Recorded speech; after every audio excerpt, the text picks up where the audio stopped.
What's up, y'all? Welcome on into 10 at 3. It's 10 at 3 time in Tennessee. How are ya? Hope you're well. Hope you're doing all right on this Tuesday. What is it? Tuesday, December 2nd, 2025. How's your world? How's your day? Hopefully you're one more day removed from Tennessee's debacle there Saturday against Vanderbilt at Neyland Stadium. And here's a little inside baseball for you. Tuesdays can be a little bit hectic at the beginning. And the reason for that is structural. Tuesday, normally, we go live right here at 3 o'clock, right? So you get in here well before the show, you're chilling, you're ready to roll. Tuesday's our sports meeting at 2:30, and it lasts usually about half an hour, and then the show starts at 3. So it's like a scramble drill. It is like everybody get up, get set, go. And that may or may not have been why we played you elevator music today. With Lord of the Streams, Tom Barclay, and Miss Shelby over there today. How are we? Oh, we're doing great over here. We're doing great. How you doing? I'm doing all right. Actually, that was a little more easy listening, a little more Enya than we normally are. I think we normally have more of a what you would perhaps call an urban feel to our music, a modern, Southern hip hop kind of thing that we got going on there with our intro, the chant beat, all that. Today we're just, hey guys, listen, it was a tough weekend. We're taking it easy today. It was a tough weekend, okay? It was a tough weekend right now. Tennessee football didn't go the way that everybody wanted it to go there to end the season, obviously. We talked about that a lot yesterday, and we'll talk about it a lot more this week. Tennessee basketball is going to play at Syracuse tonight, although they're buried in snow up there, what it looks like. My former coworker, Grant Ramey, landed at the Syracuse airport today and took a picture outside of it, and it is it's white. It's white. It's whiter than my forehead is under these lights. That's how white it is in Syracuse right now. Really? Yes. That is exactly how white. It's more. You thought this is as white as it gets? No. The ground outside Syracuse, New York right now, even whiter. Reminded me a couple years ago when Tennessee played at UConn around this time of year, men's hoops, and got up there and there was like snow drifts the size of like the car piled on the sides of the road, and you're like, people live here? This is a place where humans congregate in mass and live and work and raise children and do things. They go outside in this. What is wrong with people? Some people are just built differently, Apparently, under 50 degrees, I cry a little bit inside. Have you ever lived anywhere where it's extremely cold? This is as far north as I ever have lived or would live, yes. And fun fact, my wife lived in D.C. for years, including for 4 years that we were together. She had a job up there. And I would be up there in the summer, not in the winter.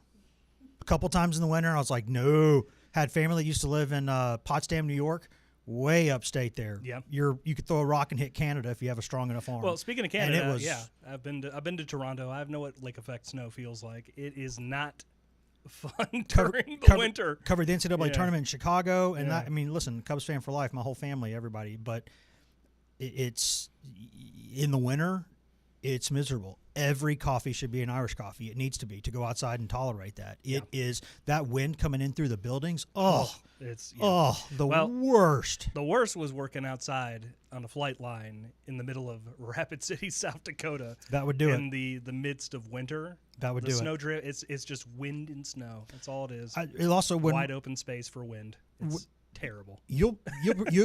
I'm sure doing with your background, you are very well aware of Leavenworth.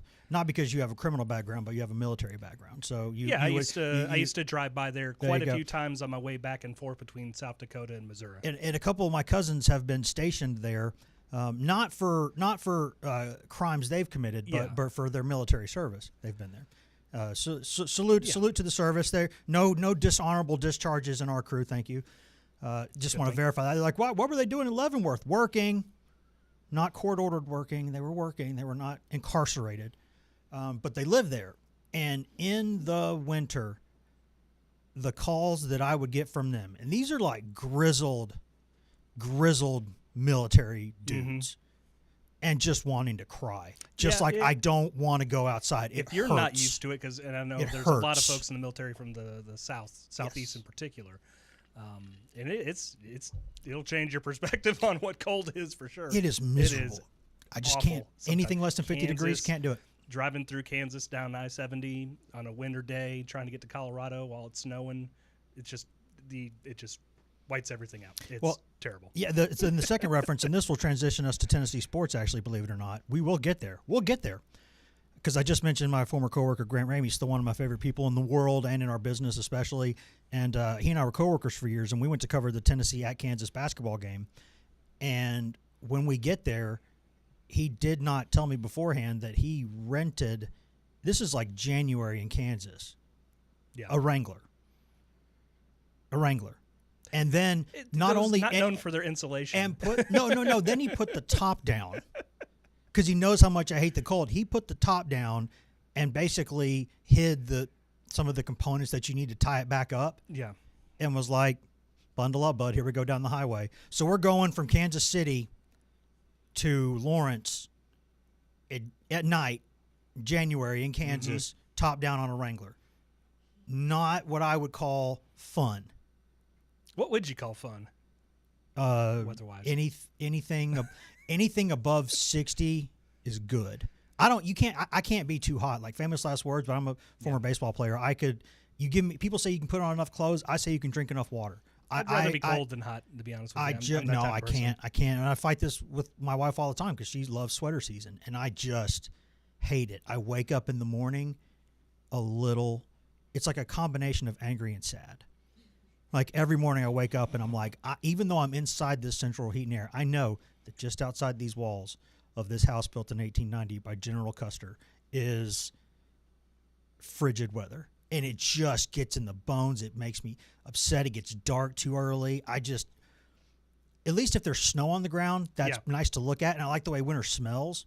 But because like just outside, it smells different. It does. It smells different outside. It smells like a campfire out there. And I can hardly smell anything, but I can smell that, so I know that it's nice. And it's just different. And so I love that part of it. What I don't love at all is everything else about it. Like snow, Christmas. cold, I mean, Christmas ice. is nice, like whatever. But I just can't. Like this is as far. You would have to at least double my salary, maybe more, to get me to live 1 degree north of where I am now. Because even in Kentucky in the winter, my family up there, my mom's family are Eastern Kentucky people.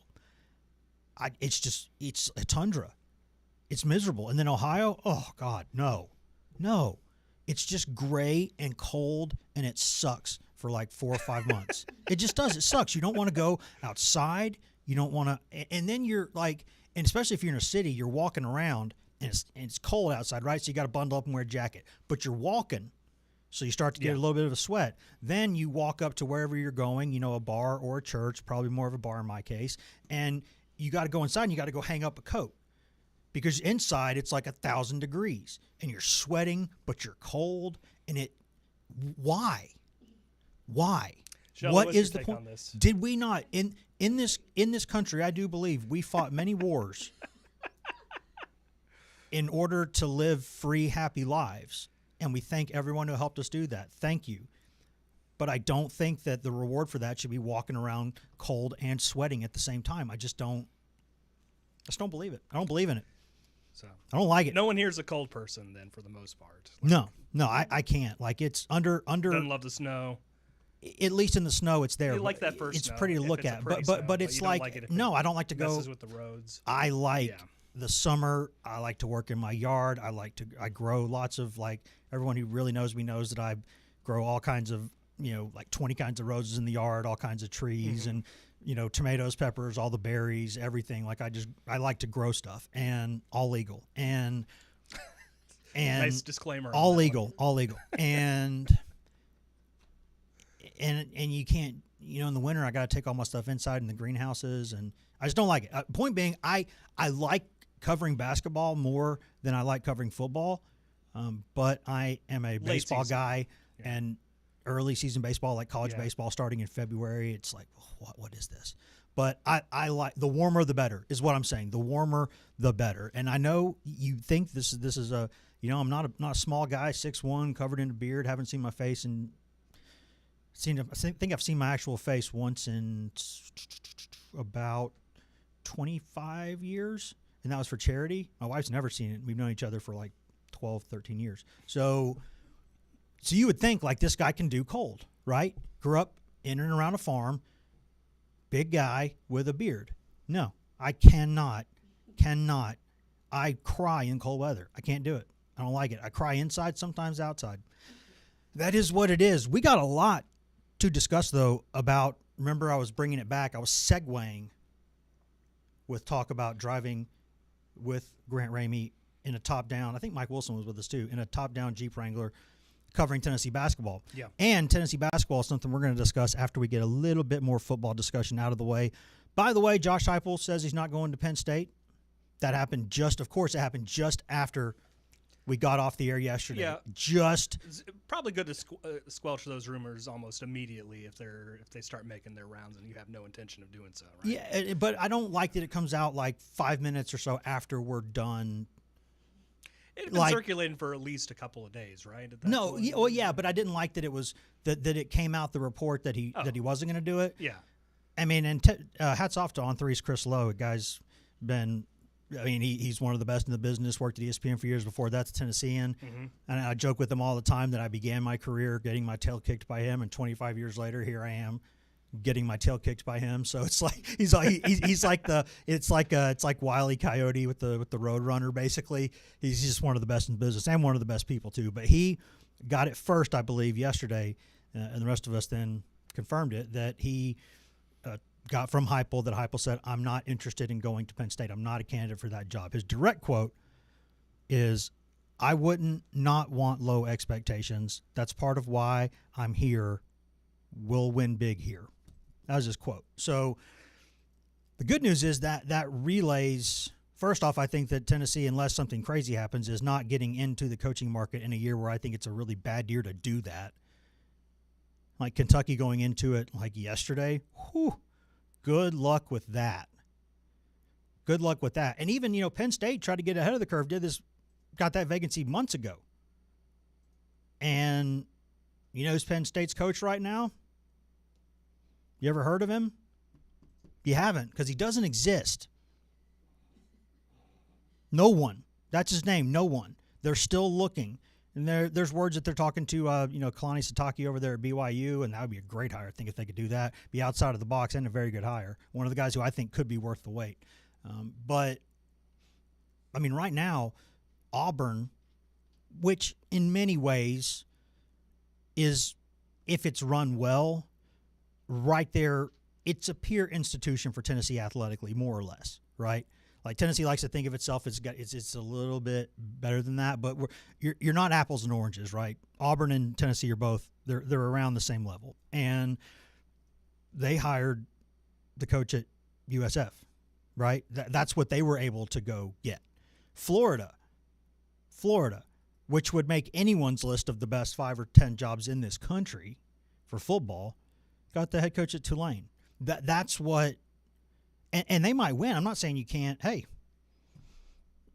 guy by the name of Mike Krzyzewski came from Army, I believe, to Duke. That worked out. I mean, you can go. It doesn't matter where you come from. You can coach. But this is about the level of people that were being hired right now. Lane Kiffin was able to get the gross domestic product of a small country. He's never won a national championship. So, I mean, that was the top end of the market. That was the number one with a bullet. Everybody's list. They were fighting for him. Like he was, like the last piece of pizza at a college party, 3 o'clock in the morning. Everybody's sitting there. There's one more piece left. If I hurry up and eat this piece, I can get that one. And then you're wrestling over it. Everybody's hungry. That's what Lane Kiffin was. And he is a really good football coach, brilliant offensive football coach. But then there's the risks associated with him, which we all know. And also, he's not won a title. Not an SEC title, not a national title as a head coach. He's done really good work at Ole Miss, but that was number one. And if LSU is in the market for a coach, you know what LSU is probably going to get if it wants? The number one target. Is what it is. You got to accept that. And so this is not a time. You can say whatever you want about the frustration with this season. And if you want to know where I stand exactly on that, we spoke about that for an hour, full stop, a full hour yesterday of just that. So if you really want to go back and get that, you can go get that there. But the Cliff's Notes were that most of that was understandable, at least in my opinion, until that Vandy game, and then that changes things. And that did reach a point where I think some people fairly said, well, Wes, you're late to the party on this. And I said, no, I'm not. And I'll tell you why I'm not. Because of those injuries at premium defensive positions, Tennessee, despite all that, was basically a made field goal from being going into the last game of the season, one win away from being in the college football playoff for 2 consecutive seasons. So I'm not going to sit here and say full-on disaster when you deal with everything they dealt with, some of those premium defensive losses that they had, which, hey, injuries are football, not whatever. But 2 corners, 2 really good corners, that's a lot. Your best linebacker for part of the year, that's a lot. Your defensive lineman hurt throughout the year, these aren't small things. The Boo Carter situation, even if it's partly Tennessee's own fault, and it is, all of that together, Tennessee, if you make a field goal, or if you just make a play against Oklahoma, you're going into the Vanderbilt game 1 win away from being in the college football playoff for 2 consecutive years. So I'm not going to sit here and say, burn the thing to the ground. And if you think that's your solution to that, I can't say you're wrong. I think you're wrong. Now, what that Vanderbilt game did, they got embarrassed down the stretch. So that changes the equation. If you're on the fence about certain things, well, that ought to make your decision a little easier about changes that have to be made, but not at the top. Not at the top. Not yet. Do it again next season. We might be having an uncomfortable conversation here. Not that this is a comfortable one, but an even more uncomfortable one for the man at the top. But you got to change some stuff. We talked about it yesterday. But you don't, this is not the time or the place to do that. And generally speaking, I think something that you need to do tomorrow is something you need to do today. But when you're talking about this much money and this much risk, you get to the risk-reward calculus, which I also believe in. So it's a sliding scale. And there's no hard and fast, this is this and this is that, that is that. No, that's not how the world works. It's just not most of the time. So that did change some things, but I don't think it said just burn everything down. What I hope for Tennessee's sake that it is a realization that between the coaches and the players and whoever it takes, they can't do that on defense again. But I think Heupel staying at Tennessee right now, there's no sure things, but I think that's probably the best case scenario for Tennessee is to just you hire a man to do a job, let him do a job. It's just words, and actions mean more than words. We all know that. But him saying, again, that he fully understands how unacceptable that was. He understands what the expectations are here. He understands these things. And so, okay, you've acknowledged that. We've acknowledged that you've acknowledged it. So go fix it. Go fix it. There's more reasons to trust you than not trust you the past 5 years. But you got to go fix this. And if you don't, we all know how this ends. And if you don't, I'm sorry. but I'll tell you how it ends if you don't fix that defense. I'll tell you how it ends. I mean, financially for you, it still ends great because you'd get a great buyout. Nobody's going to cry for you on that front. But not going to be fun for your kids in school. Not going to be fun for your wife walking around during the day and having people say things when she's walking by, and you know what I mean? Like it's not the most pleasant experience, even if you're doing just fine financially, no matter what. Right? You could take half of what you have, waste it in some crypto scam, and you're still set for life. Your kids are still going to have a really good life unless they're very dumb. So, I mean, it's good that he understands this or claims to. Now you got to put it in practice. With signing day coming up, and we'll have a bunch of stuff on that tomorrow, obviously.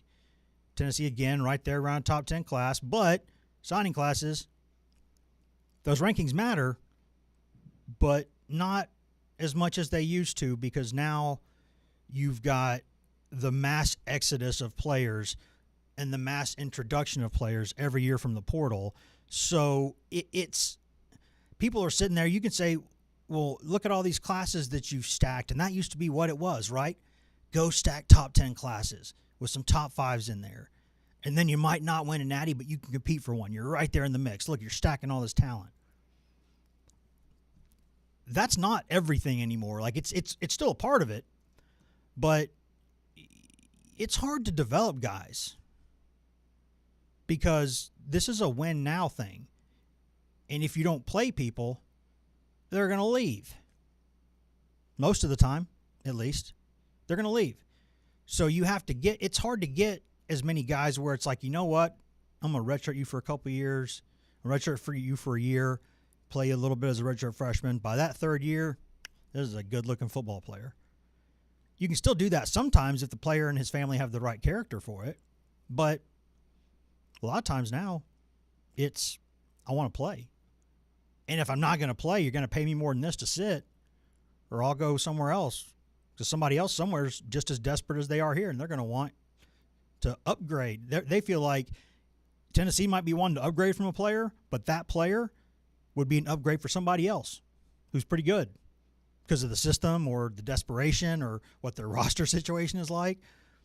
So then you're in a position of, okay, I kind of need to upgrade from this guy, but I need to keep him too, because what if the guy I bring in isn't as good as I thought or he gets hurt? There's a million things now. There's a reason why these programs have general managers, and I don't think you have to have the title of general manager to be one. So I'm not just going to blanket policy say, well, they don't have one, so that's bad. I think you'd rather have one than not. But if you have someone or a committee of people who do that anyway, that's fine. Just you have to get that done. And so this signing day stuff does matter.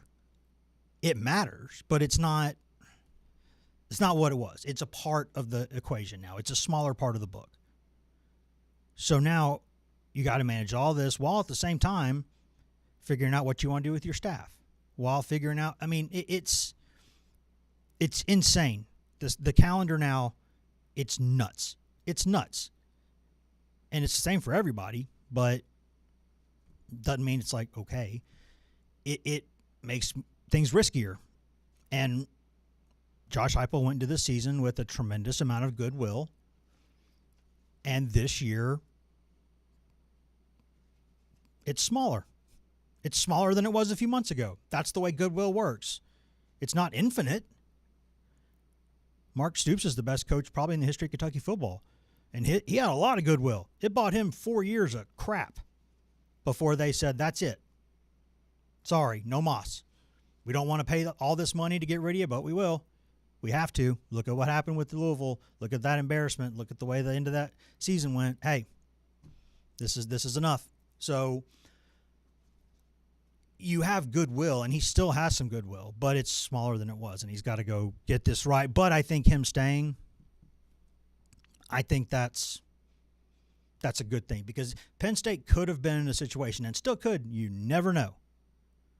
But as I said yesterday, Penn State, maybe Heupel's not an upgrade from James Franklin. Maybe he is, maybe he isn't. He hasn't accomplished what Franklin has, but it's different. And Penn State normally wants to. They're playing good defense and they're not getting enough points. So what do? What does almost every athletic director everywhere do when they have to fire a coach for results? The guy who comes in is different. If you had a defensive guy and you were bad, you're bringing in an offensive guy. And it's the other way around, you're going that way. You ran the ball too much, guess what? Next guy's going to air raid it. Next guy's going to throw it all over the yard. You threw it too much, you couldn't run worth a flip, you're bringing in a guy who's going to be better on the line of scrimmage and get you better in the run game. You're always reacting to almost always reacting to what you weren't doing before. So if they kept striking out with people, I could see a situation where they go, you know what? at least people will like watching the offense if he's here, so that'll buy us a few years. And you know what? This program plays good enough defense, so the DNA is kind of there, so we can marry that with what he does offensively, and boom, now we can beat Ohio State. Now we can beat Michigan. I could see it. It's not, you don't have to squint too hard to see that. But I think if you're Tennessee, you want to avoid that. There's a good argument to be made that sometimes Tennessee has hurt itself by being too patient. And I understand that. I do. You can't be governed by fear. You can't be – you have to recognize it, but you don't have to be governed by it. So I understand that argument, but I don't think that means that right now you would go do something rash, which I think it would be rash. If there were more coaches on the market, if there were less apex predators out there looking for jobs too, if there were the right kind of candidate in-house to promote and go to a new era, I could understand that. It would be risky as can be. And some would call you insane. But you know what? It doesn't really matter what other people think about you. It matters what you think about yourself and your people and how you perform. So, hey, I get it. But you know what? Look at the hires Danny White makes in every sport. They're offensive people. He wants butts in seats. Offense puts butts in seats.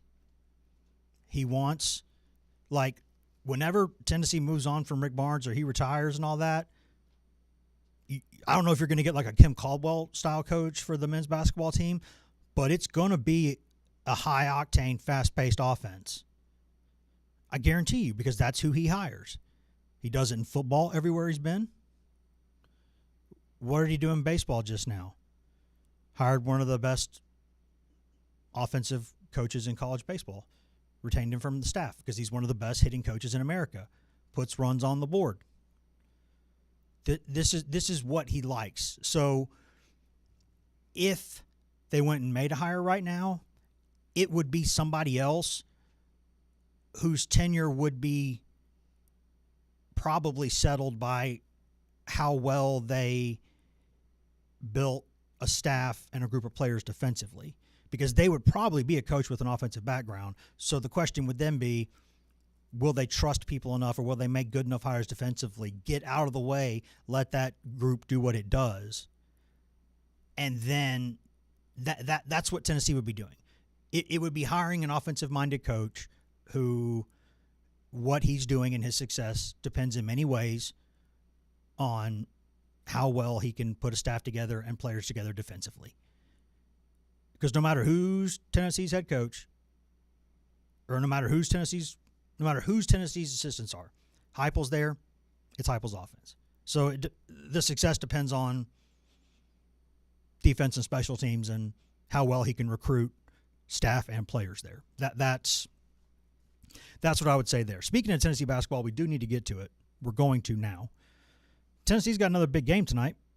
The Syracuse Orange, which we talked about earlier. Snow up there. It's cold, forbidding, a wasteland, tundra of a place. They're a really good journalism school, though. An excellent journalism school. Really good journalism school. In fact, I would be surprised. We have so many people in here. Do we have a single Syracuse grad in here? I believe so. Could be mistaken. I don't believe so. Because we got a bunch of most of the other really good journalism schools in this country. We've got at least one from all of them. I don't know if we've had any Syracuse Orange matriculate their way down here. I know there's one who works for one of our competitors, so they do come down here occasionally. But anyways, good journalism school. But best basketball player on that team tonight, Donnie Freeman, is out. And I'm guessing that may have been why the line moved from 6.5 to 7.5 points that Tennessee's favored by now. Syracuse, and it's not just the fact that he wasn't there, it's who they played. But they have not won a game when he didn't play. They have not lost when he did play. He's not playing tonight. So, I'm not very smart, but I think I see a pattern there. 5-0 with, 0-3 without. I see a pattern. However, without him, without the 6'9" sophomore forward, who does average I think about 18 points, 5.3 boards, 2.5 assists per game. A big man who kind of a hybrid forward, can do a lot of things. 6'9", good player, good player. But without him, Syracuse did almost beat Houston, 78-74. And if you're Tennessee, you know how good Houston is. You've seen that. You saw it last year. You saw it again last week. Houston's good. They also lost to Kansas by 11 points. That sounds familiar. It's about what Tennessee did.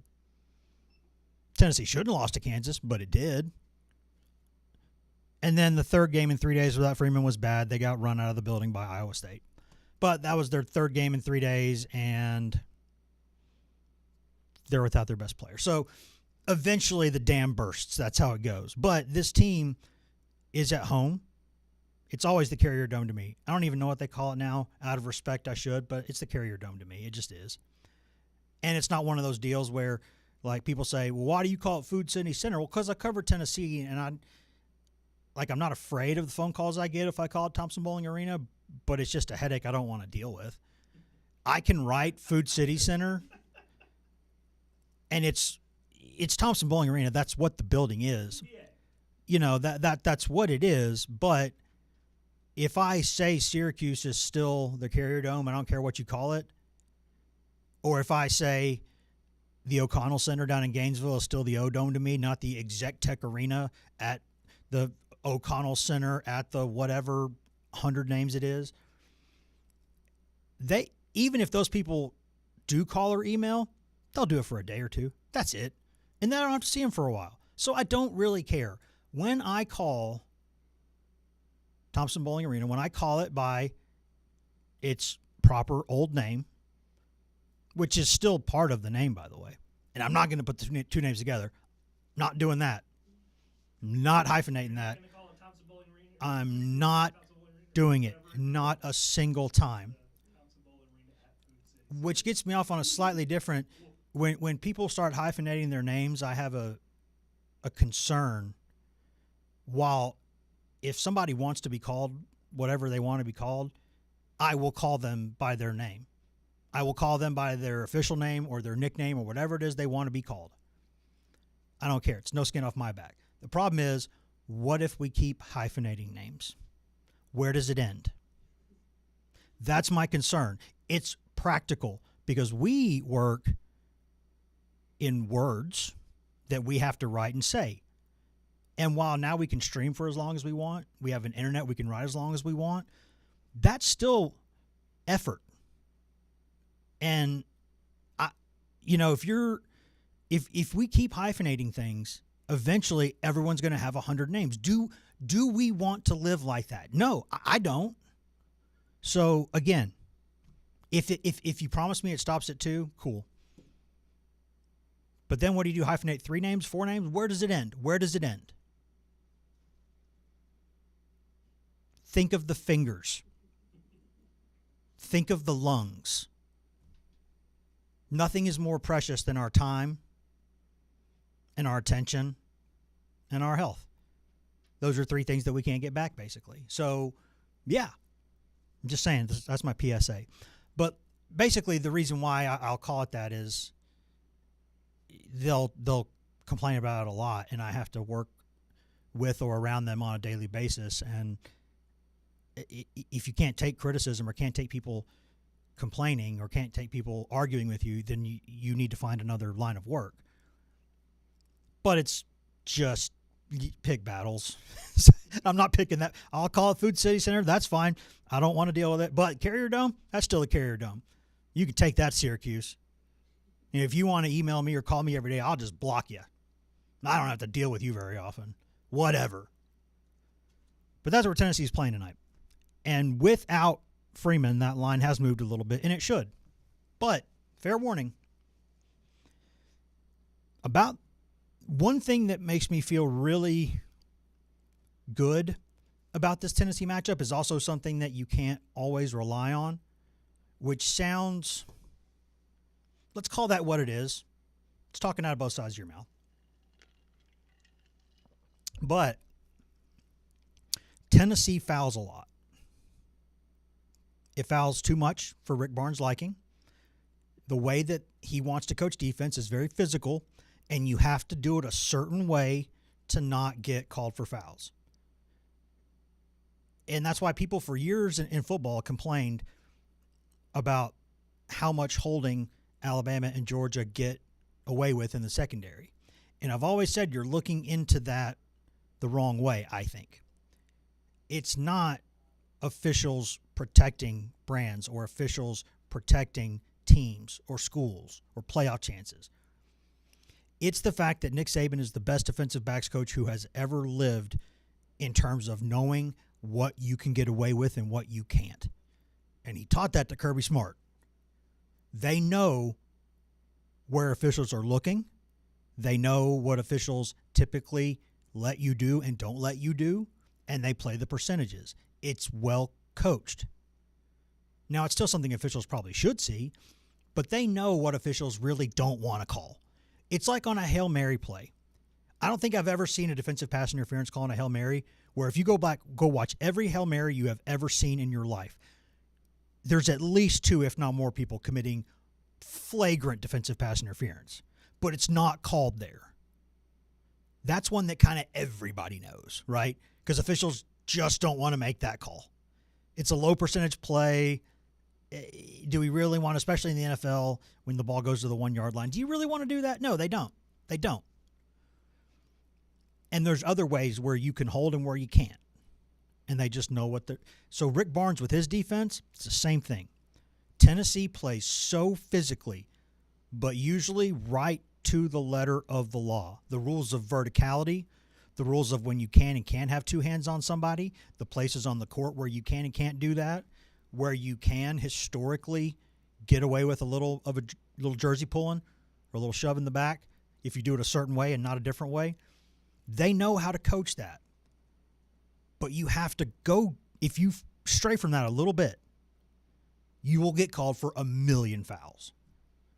And sometimes if an official's just in one of his, if he's on one and he's in a mood, he's going to call all those fouls. And you have to adjust when you're doing that. But this team does too many of those things the wrong way and gets called for too many fouls as a result. So you can't really play the way Tennessee plays unless you do it intelligently enough to not get called for stuff. But long story short, Tennessee's been fouling a little too much. Sometimes opponents get to the line a bit too much. The good news there are 361 NCAA Division I basketball teams. 361. Syracuse is 361st best at the free throw line. It's a really nice way of saying they're last. Out of every team that plays men's college basketball at the Division I level, 361 of them, this is the team that's got trying to apparently scope with iron sights. Like this is almost hard to believe. 57.05% at the free throw line. And that is exactly why they've lost 2 of the games that they shouldn't have lost. They beat Houston full stop if they can hit any kind of free throws. So, yeah. Tennessee, by the way, some people have complained a little bit in some games. Tennessee's 36th out of 361 at the free throw line. Tennessee shoots 77.05%. Very good. Very good.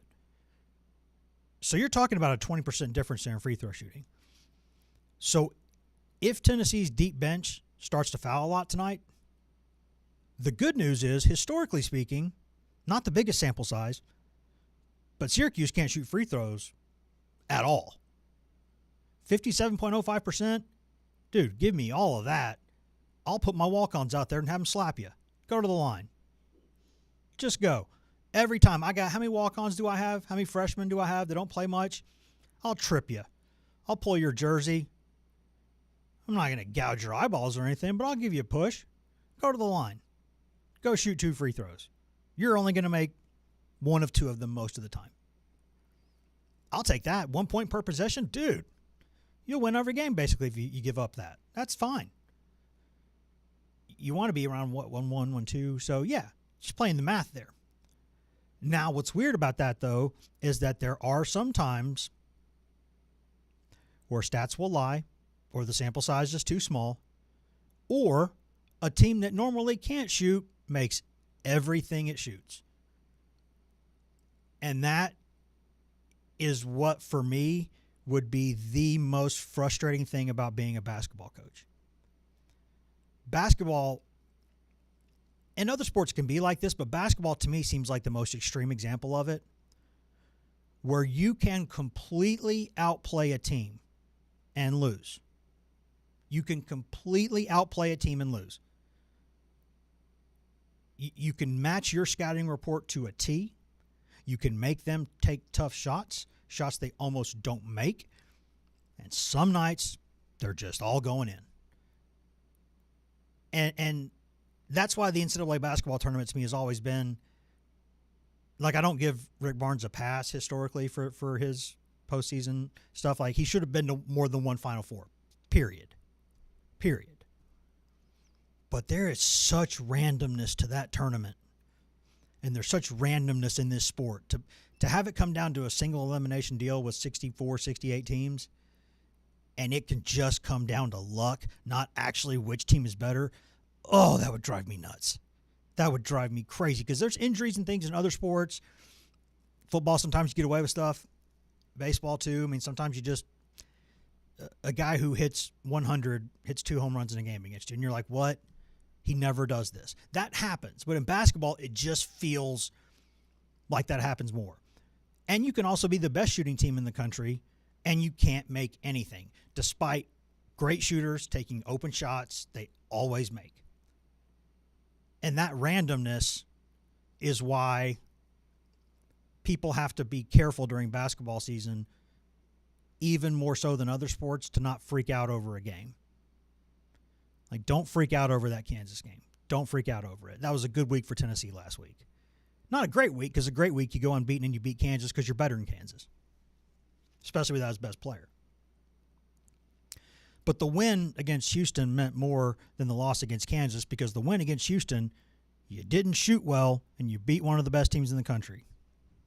That is not a fluke. If you had random guys, if you'd had Jalen Carey hitting 6 or 7 3-pointers, you'd be like, what? Oh, that's a little weird. That's a little fluky. If Bishop Boswell scores 35 points, you'd be like, he's not usually a double-digit scorer. He got 35 points. That's a little unusual. They didn't shoot great, and they beat Houston. So what happened the next day against Kansas? Kansas had a guy who scores 2.9 points a game score like 15 points. Game of his life. And a senior, too, so not a young guy, a senior. That's just weird. It's just weird. He got hot. He is a Division I basketball player, so he is capable of putting the ball in the bucket, and he did. So I would say that makes me feel really good about Tennessee going into tonight. The fact that one of the things they do the weakest is one of the areas where Syracuse is even weaker. And the fact that without Freeman, one of their better rebounders, Tennessee's size and physicality and the imposing front court Tennessee has should be able to bully Syracuse around. Because Freeman is a 6'9" guy who gets some good boards, and he's not out there. So unless Tennessee just can't make anything, which, hey, we've established that's possible, I still think Syracuse has got to make like 10, 11, 12 threes to win this game. And Syracuse could make that many threes and lose. There's just more ways for Tennessee to win a game like this than lose it even on the road. But, I mean, we don't really say this before, like, the longer you're in this business, the more you think of it as there's good people everywhere, there's turds everywhere, and the rest of it's colors of laundry. I don't know of a nicer way to put that. But the longer you're in this, the more you see that. The fact that, for instance, like, there are some people at the University of Tennessee who were great, most of them good people. And there's also some who suck. And then you go down to like Alabama or Georgia, and it's the same thing. And doing what we do, you get to see that because you talk to people and you're around all that. But so you're not personally invested. However, I have said many times that I believe Tennessee is a top 10 basketball team, and that even now at 13, Tennessee's ranked just a bit too low. Not disrespectfully low, but a little bit low. And I don't want to be on Cold Takes Exposed. I mean, if you're a sports fan, you know exactly what that is. I've been on there a couple times. All of us have. And I don't want, me to sit there and have a few tweets over the week saying, hey, by the way, I think this team is ranked way too low. And then have those put together, set to Sarah McLachlan music with Old Takes Exposed saying, just, you sure about that, bud? Like, it's not fun. So, yes, I have a slight personal investment in Tennessee going ahead and winning this game because I don't want to look dumb. The last 2 weeks of the football season, by the way, we know how that went.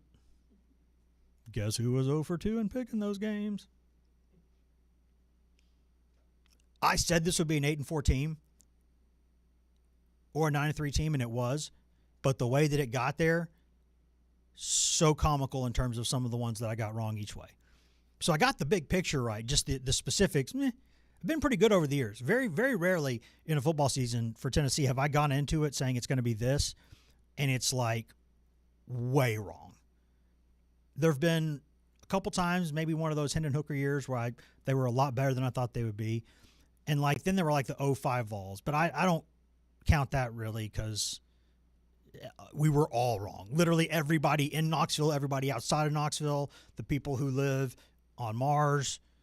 If there's anybody out there on Pluto, whether it's a planet or a mini planet or a big star, whatever it is, if there's people out there, they'd be wrong about it. We were all wrong about that team. So I don't feel too dumb about that. But I've just been on a bit of a chilly streak lately on this. Because I said Tennessee loses to Florida and Tennessee beats Vanderbilt.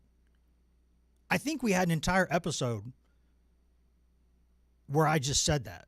Where I was like, hey, I normally wait till the week of a game to pick, but I'll tell you right now exactly how I think these two games are going to go. Oh, hey. Not great. Not great. The lock of the century of the week. Yeah, it's not good. So I'd like to have a dub. I'd like Tennessee to go ahead and take care of business in this game. And I think looking at it, it's a game Tennessee should win. But if Tennessee goes to Syracuse and it's just a weird night and Syracuse wins, you can be upset. I don't know that you can panic. They still got a lot of big games. They're fine. Now, if you stack losses, then okay, it's a different conversation. But any team going to the Carrier Dome and losing is not the end of the world if that happens. But I think this is a game Tennessee should win. And I think if Tennessee doesn't, like the number of things that would have to come together, I think, like you would have to have Tennessee shoot badly. You would have to have Tennessee turn the ball over a lot. You would have to have Tennessee fouling the opponent too much. Now, those things can happen together. We've seen that with this team and with other teams. But even on top of that, you would have to have Syracuse shooting the ball better than normal. You would have to have Syracuse, because without Freeman, they don't have a single guy who averages, I think, more than like 11 points a game. So teamwork's going to have to make the dream work for Syracuse tonight. Like they got to have some guys do more lifting than usual, and that's basketball, and that's how it goes. But I like Tennessee's chances in that game. But you probably don't want to hear that because I'm not on a heater right now. You do not want these hands on the dice throwing them down the board right now. You just don't. You'd rather go to somebody else. Yeah, you're cold right now. Go warm up somewhere else. I'll put money on somebody else. And I don't bet anyway. But I'm just saying, my picks are usually okay. On a bit of a cold streak. And I also said Tennessee would lose to Houston in basketball, and I said Tennessee would beat Kansas in basketball. So I am on one right now, ladies and gentlemen. I am on one. I am Eeyore right now, raining everywhere I go. Maybe there's something to that seasonal affective disorder. Maybe it doesn't just affect,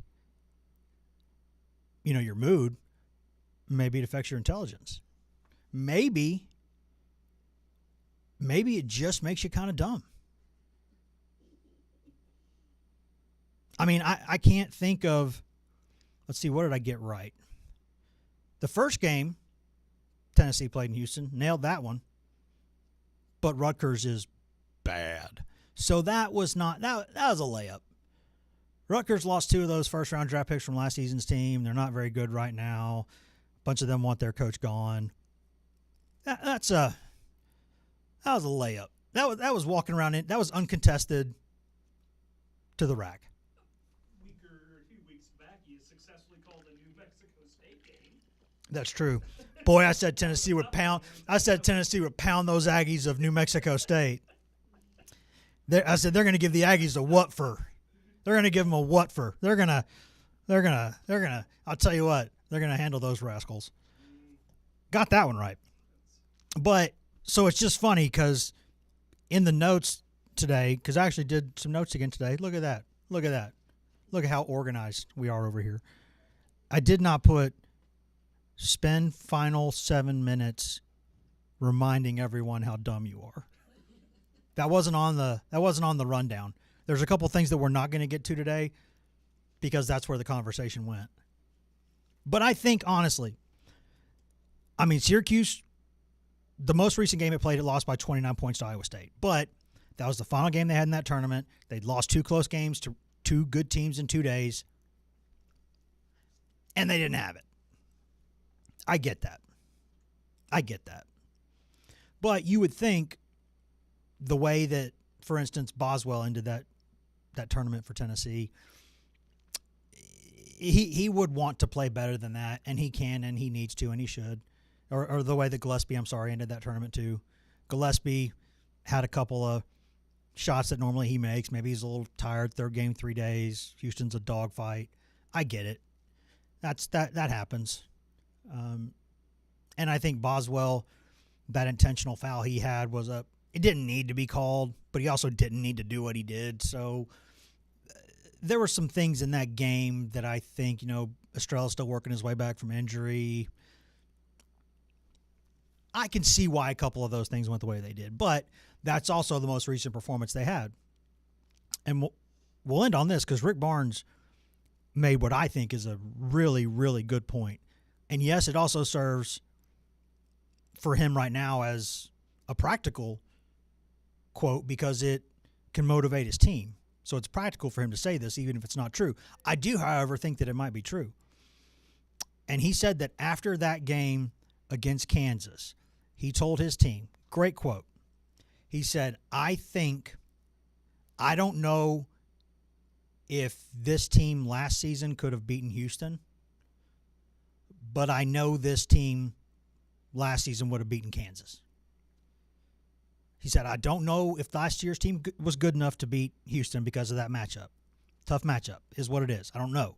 He said, but I do know that team would have beaten Kansas the next day because that team, even if it maybe didn't have quite the upside that this team potentially has in some ways, it had mature, old leadership that set the tone, and Tennessee won games it was supposed to win. Tennessee never went into games with kind of a mentality of this one's over before it starts. Like that team still went in there and executed. And there's something to be said for a team that maybe doesn't have the high ceiling, but it's got a really high floor, so you know what to expect. And he doesn't quite know what to expect from this team yet. And I think if I'm a player on a team and my coach says that, and everything Rick Barnes says publicly is something he will say privately because there's no difference. One of the only coaches I've ever covered who you will get his honest opinion about a player, whether that player is right here or across the country. Doesn't matter who's there, who's around. You ask him a question, you're getting an honest answer. And if I'm a player on that team, that bothers me. That motivates me. That gets me going, okay, I'll show you. Or I'm saying, okay, you're right, and I got to fix that. Either way, I'm thinking I'm going to fix that. So bottom line, I like Tennessee's chances tonight. But, of course, we'll be here in 23 hours to talk about Tennessee's signing class in football and whether I suddenly got smart or if I'm still dumb. So we'll know that in about 23 hours. Thank you for watching today. Thank you for listening today. And we'll see y'all in about, 23 hours? See ya.